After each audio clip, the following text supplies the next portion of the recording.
జ్యోతి టీవీకి స్వాగతం. ఇవాటి ముఖ్యాంశాలు. లోక్సభలో కలకలం రేపిన దుండగులు. కాంగ్రెస్ నేతలపై తీవ్ర విమర్శలు గుప్పించిన హరీష్ రావు.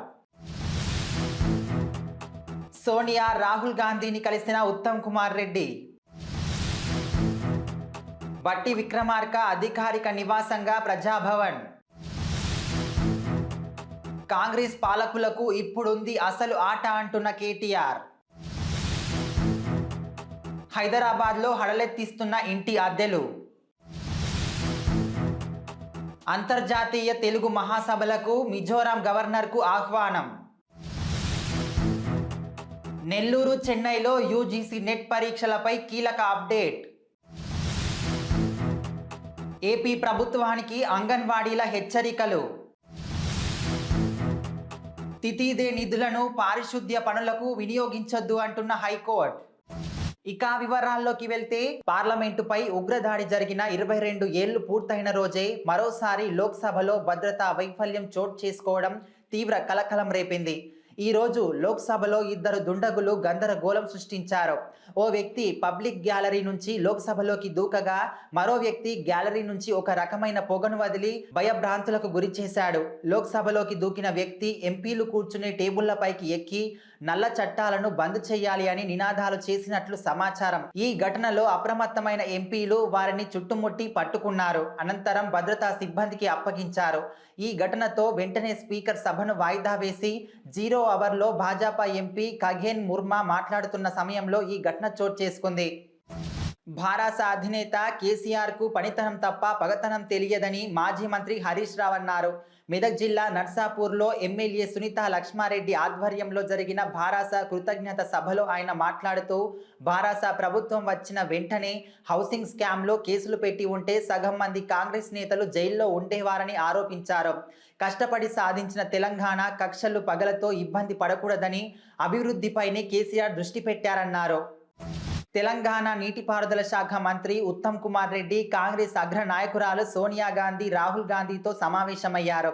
తన సతీమణి ఎమ్మెల్యే పద్మావతి రెడ్డితో కలిసి ఢిల్లీకి వెళ్లిన ఆయన 10 జన్పథ్లో సోనియా గాంధీని కలిశారు. అనంతరం అక్కడి నుంచి పార్లమెంటుకు వెళ్లి ఎంపీ పదవికి రాజీనామా చేశారు. తన రాజీనామా లేఖను లోక్సభ స్పీకర్ ఓం బిర్లాకు అందజేశారు. ఈ విషయాన్ని ఉత్తమ్ కుమార్ రెడ్డి తన ట్విట్టర్లో షేర్ చేశారు. గత లోక్సభ ఎన్నికల్లో నల్గొండ ఎంపీగా ఎన్నికైన ఉత్తమ్ కుమార్ రెడ్డి ఇటీవల జరిగిన తెలంగాణ అసెంబ్లీ ఎన్నికల్లో హుజూర్ నగర్ నుంచి ఎమ్మెల్యేగా గెలుపొందిన విషయం తెలిసిందే. ఆ తరువాత ఆయన నీటిపారుదల శాఖ మంత్రిగా బాధ్యతలు చేపట్టారు. దీంతో ఆయన తన ఎంపీ పదవికి రాజీనామా చేశారు. తెలంగాణ ఉప ముఖ్యమంత్రి, ఆర్థిక శాఖ మంత్రి బట్టి విక్రమార్క అధికారిక నివాసంగా ప్రజాభవన్ను రాష్ట్ర ప్రభుత్వం కేటాయించింది. ఈ మేరకు కేటాయింపునకు సంబంధించి రాష్ట్ర ప్రభుత్వ ప్రధాన కార్యదర్శి శాంతికుమారి ఉత్తర్వులు జారీ చేశారు. గురువారం మధ్యాహ్నం కుటుంబ సమేతంగా బట్టి విక్రమార్క ప్రజాభవన్లోకి అడుగుపెట్టనున్నట్లు సమాచారం అందింది. సాధ్యం కాని హామీలు ఇచ్చి కాంగ్రెస్ పార్టీ ప్రజలను మభ్యపెట్టిందని భారాస కార్యనిర్వాహక అధ్యక్షుడు మాజీ మంత్రి కేటీఆర్ విమర్శించారు. కాంగ్రెస్ ప్రభుత్వంలో ఏనాడు పద్దులపై చర్చ జరగలేదన్నారు. శాసనసభ ఆవరణలో మీడియాతో కేటీఆర్ మాట్లాడుతూ, మేం ఏటా పద్దులపై శ్వేతపత్రం విడుదల చేశాం. ప్రతి ఏడాది కాగ్ నివేదికలు ఇస్తున్నారు, ఆడిట్ లెక్కలు తీస్తున్నారు. లెక్కలు వేసుకొని హామీలు ఇస్తారా? హామీలు ఇచ్చి లెక్కలు వేసుకుంటారా? రాష్ట్రాన్ని అప్పుల కుప్ప చేసి మాకు అప్పగించారని ఇక కాంగ్రెస్ నేతలు చెప్తారు. ఓ ఎమ్మెల్యే తన నియోజకవర్గంలో 45,000 ఉద్యోగాలు ఇస్తామన్నారు. అన్ని ఉద్యోగాలు ఎలా ఇస్తారని ప్రశ్నిస్తే స్పష్టత ఇవ్వట్లేదు. కాంగ్రెస్ ఇచ్చిన హామీలు చాలా ఉన్నాయి. ప్రభుత్వంలో ఉన్నప్పుడు ఆ బరువు వాళ్లకు తెలియాలి. కాంగ్రెస్ పాలకులకు ఇప్పటి నుంచి అసలు ఆట అని కేటీఆర్ చెప్పారు. ఉపాధి అవకాశాలకు నిలవైన భాగ్యనగరంలో అద్దెలు హడలెత్తిస్తున్నాయి. ఇతర రాష్ట్రాల నుంచి నిత్యం వేల సంఖ్యలో ఉద్యోగాలు, పనులు వెతుక్కుంటూ వస్తుండటంతో 6,000కు మించి ఇస్తే గానీ బ్యాచిలర్లకు సింగిల్ రూమ్ దొరకడం లేదు. దీనికి తోడు విద్యుత్తు, నల్లా బిల్లులు అదనం. హాస్టళ్లలో ఉందామనుకుంటే అక్కడ కనీసం 5,000 నుంచి 6,000 లేనిదే మంచి భోజనం పెట్టే పరిస్థితి లేదు. దీంతో మంచి భవిష్యత్తును ఊహించుకొని నగరంలో అడుగుపెట్టే వారికి పరిస్థితి దయానీయంగా మారింది. ఇంటి నుంచి పంపే డబ్బులో సగం అద్దెకు పోతుంటే మిగిలిన డబ్బుతో నెలంతా సర్దుకోవాల్సిన పరిస్థితి ఉందని విద్యార్థులు ఆవేదన వ్యక్తం చేస్తున్నారు. నిరుద్యోగుల విషయానికొస్తే వేతనంలో సగం అట్టే పోతుందంటూ వాపోతున్నారు. కరోనా అనంతరం నగరంలో 20 నుంచి 30% మేర అద్దెలు పెరిగిన పరిస్థితి. వచ్చే ఏడాది జనవరిలో జరగనున్న అంతర్జాతీయ తెలుగు మహాసభలకు మిజోరం గవర్నర్ కుంభంపాటి హరిబాబును నిర్వాహకులు ఆహ్వానించారు. ఆంధ్ర సారస్వత పరిషత్ సంస్థ, చైతన్య విద్యా సంస్థల సంయుక్త ఆధ్వర్యంలో ఈ మహాసభలు నిర్వహించనున్నారు. ఆంధ్రమేవ జయతే అనే నినాదంతో తెలుగు భాష వైభవాన్ని విశ్వవ్యాప్తం చేసేలా 2024 జనవరి 5, 6, 7 తేదీల్లో శ్రీ రాజరాజ నరేంద్రుల వారి పట్టాభిషేక మహోత్సవ సహస్రాబ్ది సందర్భంగా రాజమహేంద్రవరంలోని గైడ్ ఇంజనీరింగ్ కాలేజీ ప్రాంగణంలో ఈ మహాసభలు జరగనున్నాయి. ఈ సభలకు మిజోరం గవర్నర్ కుంభంపాటి హరిబాబును ఆంధ్ర సారస్వత పరిషత్ అధ్యక్షులు డాక్టర్ గజల్ శ్రీనివాస్, చైతన్య విద్యా సంస్థల అధినేత చైతన్యరాజు విశాఖలో ప్రత్యేకంగా కలిసి ఆహ్వానించారు. ఇటీవల మిగ్జామ్ తుఫాను ప్రభావంతో యూజీసీ నెట్ పరీక్షకు హాజరు కాలేకపోయిన విద్యార్థులకు ఎన్టీఏ గుడ్ న్యూస్ చెప్పింది. డిసెంబర్ 6న భారీ వర్షం కారణంగా నెల్లూరు, తమిళనాడులోని చెన్నైలో పరీక్ష రాయలేకపోయిన వారికి మళ్లీ పరీక్ష రాసేందుకు అవకాశం కల్పిస్తున్నట్లు ప్రకటించింది. ఈ మేరకు ఓ ప్రకటన విడుదల చేసింది. మిగ్జామ్ తీవ్ర తుఫాను ప్రభావం నేపథ్యంలో డిసెంబర్ 6న జరిగిన పరీక్షకు తమిళనాడులోని చెన్నై, ఏపీలోని నెల్లూరు జిల్లాకు చెందిన అభ్యర్థులు పరీక్ష కేంద్రాలకు వెళ్లలేకపోయారు. దీంతో ఆ రోజు జరిగిన ఇంగ్లీష్, హిస్టరీ సహా పలు లాంగ్వేజెస్ పరీక్షలను రీషెడ్యూల్ చేయాలని అభ్యర్థించారు. దీంతో వారి విజ్ఞప్తులను పరిగణనలోకి తీసుకున్న ఎన్టీఏ డిసెంబర్ 6న తుఫాను కారణంగా పరీక్షలు రాయలేకపోయిన చెన్నై, నెల్లూరుకు చెందిన అభ్యర్థులకు మరో అవకాశం ఇచ్చింది. వారందరికీ డిసెంబర్ 14న పరీక్ష నిర్వహిస్తున్నట్లు ప్రకటించింది. ఆంధ్రప్రదేశ్లో అంగన్వాడీ కార్యకర్తల నిరవధిక సమ్మె 2వ రోజు కొనసాగుతోంది. తమపై రాష్ట్ర ప్రభుత్వం బెదిరింపులు ఆపాలని వారు డిమాండ్ చేస్తున్నారు. సమస్యలు పరిష్కరించే వరకు సమ్మె కొనసాగించాలని సిఐటియు, ఏఐటియుసి, ఐఏఎఫ్టియు అంగన్వాడీ సంఘాలు నిర్ణయించాయి. సమ్మె మరింత ఉధృతం చేస్తామని అంగన్వాడీలు తేల్చి చెప్పారు. సమ్మె నేపథ్యంలో అంగన్వాడీ కేంద్రాలు మూతపడ్డాయి. మరోవైపు అంగన్వాడీలు సమ్మె విరమించకపోతే విధులకు గైర్హాజరైనట్లుగా భావించి కలెక్టర్లు చర్యలు తీసుకుంటారని రాష్ట్ర ప్రభుత్వం హెచ్చరించింది. ఈ మేరకు మంగళవారం రాత్రి ఓ ప్రకటన విడుదల చేసింది. తిరుమల తిరుపతి దేవస్థానం నిధులను తిరుపతిలో రహదారులు, పారిశుద్ధ్యం కోసం వినియోగించడంపై ఆంధ్రప్రదేశ్ హైకోర్టు అభ్యంతరం వ్యక్తం చేసింది. తితిదే నిధులు తిరుపతి కార్పొరేషన్కు మళ్లిస్తున్నారంటూ భాజపా నేత భానుప్రకాష్ రెడ్డి పిటిషన్ దాఖలు చేశారు. దీనిపై ఏపీ హైకోర్టులో విచారణ జరిగింది. తితిదే నిధులు మళ్లించడం దేవాదాయ చట్టం సెక్షన్ 111కు విరుద్ధం. 100 కోట్లు తిరుపతి మున్సిపల్ కార్పొరేషన్కు మళ్లించారు. గతంలో ఎప్పుడూ తితిదే నిధులు మళ్లించలేదు అని పిటిషనర్ న్యాయవాది వాదించారు. కార్తీక మాసం ఆఖరి రోజుగా భక్తి శ్రద్ధలతో మహిళలు 4 కార్తీక సోమవారాలు శ్రద్ధలతో ఆచరించి శివుడు అనుగ్రహం పొందుతారు. 4 వారాలు ముగిసిన 3వ రోజుగా తెల్లవారుజామున 2 గంటల నుంచి ఎంతో భక్తి శ్రద్ధలతో ముందుగా చన్నీళ్ల స్నానాలు ఆచరించి గంగమ్మ తల్లి ఒడిలో కార్తీక దీపాలు వదిలి భక్తి శ్రద్ధలను చాటుకున్నారు. అలాగే బ్రాహ్మణులకు వయంపాకం అందించి బ్రాహ్మణుడు చెప్పిన పోలీస్ వర్గం కథను విని పునీతులవుతారు. స్త్రీలు అత్యంత భక్తి శ్రద్ధలతో జరుపుకునే నోముల్లో పోలీస్ వర్గంకు ప్రాధాన్యం ఇస్తారు. పురాతన కాలం నుంచి తన ఉనికిని కాపాడుకుంటూ వస్తున్న ఈ నోము ఈ తరం స్త్రీలను కూడా ఎంతగానో ప్రభావితం చేస్తుంది. ఈ నోము జరుపుకోవడానికి కారణమైన కథ జానపద కథలా అనిపిస్తూ వినడానికి ఆసక్తికరంగా, ఆచరించడానికి ఇష్టంగా అనిపిస్తూ ఉంటుంది. కార్తీక మాసంలో ఆఖరి రోజు అనగా అమావాస్య రోజు పోలిని స్వర్గానికి పంపిస్తారు. కార్తీక మాసం చివరి రోజు చీకటితో లేచి, అంటే సూర్యుడు తులారాశిలో ఉన్నప్పుడే లేచి నెల రోజులు చేసినట్టుగా స్నానం చేసి అరటి దొప్పలో వత్తిని వెలిగించి చెరువులో కానీ కాలువలో, నదుల్లో, గోదావరిలో వదిలి బ్రాహ్మణుడికి స్వయం పాకం అందించి స్వామివారిని దర్శించుకుంటారు. వైఎస్ఆర్ కడప జిల్లా జమ్మలమడుగు నియోజకవర్గం కొండాపురం మండలంలో ముంపు గ్రామాల మీదుగా బుధవారం జమ్మలమడుగు తెలుగుదేశం పార్టీ ఇన్ఛార్జ్ భూపేష్ రెడ్డి జోరుగా సాగుతున్న పాదయాత్ర, పూలమాలలు, బాణసంచాలతో ఘన స్వాగతం పలికిన నాయకులు, కార్యకర్తలు. భూపేష్ రెడ్డి మాట్లాడుతూ గండికోట ముంపు వాసులకు తోడుగా ఎప్పటికీ తెలుగుదేశం పార్టీ తోడు ఉంటుందన్నారు.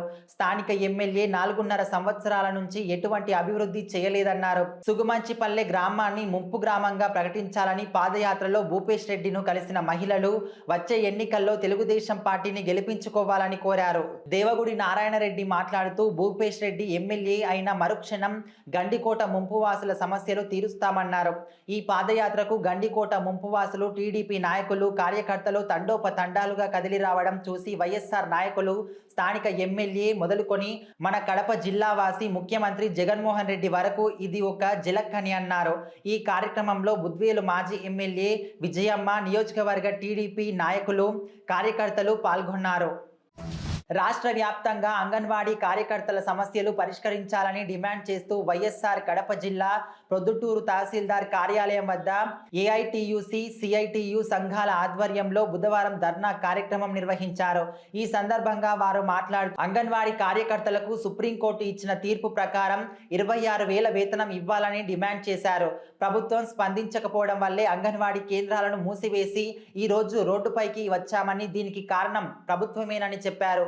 30 ఏళ్లుగా అంగన్వాడీ కార్యకర్తలుగా పనులు చేస్తున్నామని, కేవలం 11,000 రూపాయల జీతంతో ఎలా మా కుటుంబాలు పోషించుకోవాలని ప్రశ్నించారు. తెలంగాణ ప్రభుత్వం కంటే 1,000 రూపాయలు అదనంగా వేతనం అయినా ప్రభుత్వం ఇవ్వాలని డిమాండ్ చేశారు. స్టోర్ డీలర్లు పౌష్టికాహారాన్ని అంగన్వాడీ కేంద్రాల వద్ద దించకుండా వీధుల వెంట పరిగెత్తిస్తున్నారని ఆరోపించారు. ప్రభుత్వం స్పందించే వరకు ఆందోళన కొనసాగిస్తామని హెచ్చరించారు. అంగన్వాడీలు చేస్తున్న ఆందోళనకు ప్రజా సంఘాలు మద్దతు తెలిపాయి. ఈరోజు రాష్ట్ర వ్యాప్తంగా ఉన్నటువంటి అంగన్వాడీ కేంద్రాలన్నీ కూడా మూతేసి ఈరోజు ఏఐటిసి, సిఐటియు, ఐఎఫ్టియు అనుబంధంలో ఉన్నటువంటి అంగన్వాడీ కార్యకర్తలు, హెల్పర్స్ అందరూ కూడా రోడ్డు మీదకి ఈరోజు సమ్మెలోకి నిన్నటి నుంచి రావడం జరిగింది. మా ప్రధానమైన డిమాండ్లను 11 డిమాండ్లతో మేము ఈరోజు ప్రభుత్వానికి నివేదిక పంపించినాము. అనేక సార్లు మేము పంపించినప్పుడు కూడా చర్చలకు కూడా విలువలేదు, మా సమస్యలు పరిష్కారం చేయలేదు. అనివార్యమయ్యి ఇంకా మేము సమ్మెబాట పట్టాల్సింది వచ్చింది. మా ప్రధానమైన డిమాండ్ కనీస వేతనం 26,000 రూపాయలు, సుప్రీంకోర్టు తీర్పు ప్రకారం గ్రాడ్యుటీ ఇవ్వాలని చెప్పేసి, అదేవిధంగా రిటైర్మెంట్ 62 సంవత్సరాలకు పెంచుతూ రిటైర్మెంట్ అయిన తర్వాత 5 లక్షలు బీమా వాళ్ళకి 5 లక్షల రూపాయలు బెనిఫిట్స్ ఇవ్వాలని చెప్పేసి, హెల్పర్స్కి 3 లక్షలు ఇవ్వాలని చెప్పేసి మా డిమాండ్లు. ఆటో యూనియన్ల సమస్యలు పరిష్కరించాలని డిమాండ్ చేస్తూ ప్రొద్దుటూరు తహసీల్దార్ కార్యాలయం ఎదుట ఏఐటియుసి ఆధ్వర్యంలో బుధవారం నిరసన కార్యక్రమం వ్యక్తం చేశారు. ఈ సందర్భంగా ఏఐటియుసి రాష్ట్ర అధ్యక్షులు రామయ్య మాట్లాడుతూ, రాష్ట్రంలో అనేక మంది విద్యావంతులు జీవనోపాధికై ఆటో నడుపుకుంటూ వారి జీవనం సాగిస్తున్నారు. కానీ ప్రభుత్వం వైపు నుంచి ఎటువంటి సహాయం అందకపోవడం, ఆటో డ్రైవర్లకు సంబంధించిన సంక్షేమం అందించాలని డిమాండ్ చేశారు. అలాగే డ్రైవర్లకు ఫంక్షన్ బోర్డు ద్వారా పిఎఫ్, ఈఎస్ఐ అసలు కల్పించాలని, డ్రైవర్ల మీద ఏడాపేడా ఫైన్లను వేసేందుకు చేసిన జీవో నెంబర్ 2131 రద్దు చేయాలని, పెట్రోల్ డీజిల్ పై పెంచిన ఛార్జీలను తగ్గించాలని ఆటో డ్రైవర్లు డిమాండ్ చేశారు. ఈ కార్యక్రమంలో ఆటో యూనియన్ జిల్లా అధ్యక్షులు వై హరి, పి ఎల్లయ్య, రఫీ తదితరులు పాల్గొన్నారు. Auto drivers and workers union ఈరోజు ధర్నా కార్యక్రమం ముఖ్య ఉద్దేశం ఏమంటే, ఎంతోమంది చదువుకున్న విద్యావంతులు ఎటువంటి పనులు లేక ఆటో రంగాన్ని ఎంచుకొని జీవనోపాధికై గవర్నమెంట్ నుంచి ఎటువంటి లబ్ధి పొందకుండా సొంత ఆటోలు నడుపుకుంటున్న ఆటో డ్రైవర్లకు ప్రభుత్వం నుంచి ఎటువంటి సంక్షేమం లేదు. వైఎస్ఆర్ కడప జిల్లా బుద్వేల్ మున్సిపాలిటీలో మడకలవారిపల్లెలో గడప గడపకు మన ప్రభుత్వం కార్యక్రమాన్ని బుధవారం ఎమ్మెల్యే దాసరి సుధా నిర్వహించారు. Municipal chairman Rajagopal Reddy, municipal అధ్యక్షుడు సుందరం రెడ్డి, జిల్లా కార్యదర్శి ఈగ యుద్ధారెడ్డి, మున్సిపల్ కమిషనర్ వెంకట కృష్ణారెడ్డి ఆధ్వర్యంలో గడప గడపకు మన ప్రభుత్వం కార్యక్రమాన్ని నిర్వహించారు. ఈ కార్యక్రమానికి ముఖ్య అతిథిగా ఎమ్మెల్యే దాసరి సుధా విచ్చేసి అనంతరం స్థానిక ప్రజా ప్రతినిధులు, అధికారులతో కలిసి ఆయా గ్రామాలలో ప్రతి గడపను సందర్శించారు. ప్రభుత్వం అమలు చేస్తున్న సంక్షేమ పథకాలను ఆయా కుటుంబాలకు చేరువైన లబ్ధిని వివరిస్తూ ముందుకు సాగారు. అనంతరం ఆమె మాట్లాడుతూ, కులం, మతం, పార్టీ చూడకుండా అర్హులైన ప్రతి ఒక్కరికి ప్రభుత్వ సంక్షేమ పథకాలను అందించిందని ఎమ్మెల్యే డాక్టర్ దాసరి సుధా తెలిపారు. ఎన్నికల మేనిఫెస్టోలో ఇచ్చిన హామీలను 98% నెరవేర్చిన ఘనత ఒక సీఎం వైఎస్ జగన్మోహన్ రెడ్డికి మాత్రమే దక్కుతుందని అన్నారు. ఈ 4.5 ఏళ్ల కాలంలో ప్రతి కుటుంబానికి లబ్ధి చేరిందని తెలిపారు. ప్రజా సమస్యలను అడిగి ప్రభుత్వ సంక్షేమ పథకాలు అందుతున్నాయా లేవా అని అడిగి తెలుసుకోవడం జరిగింది. ఈ కార్యక్రమంలో municipal vice chairman Venkata Sai Krishna, మండల స్థాయి, సచివాలయ స్థాయి అధికారులు, వాలంటీర్లు పాల్గొనడం జరిగింది. ఇంతటితో వార్తలు సమాప్తం. జ్యోతి టీవీని లైక్ చేయండి, షేర్ చేయండి, సబ్స్క్రైబ్ చేయండి. Thank you.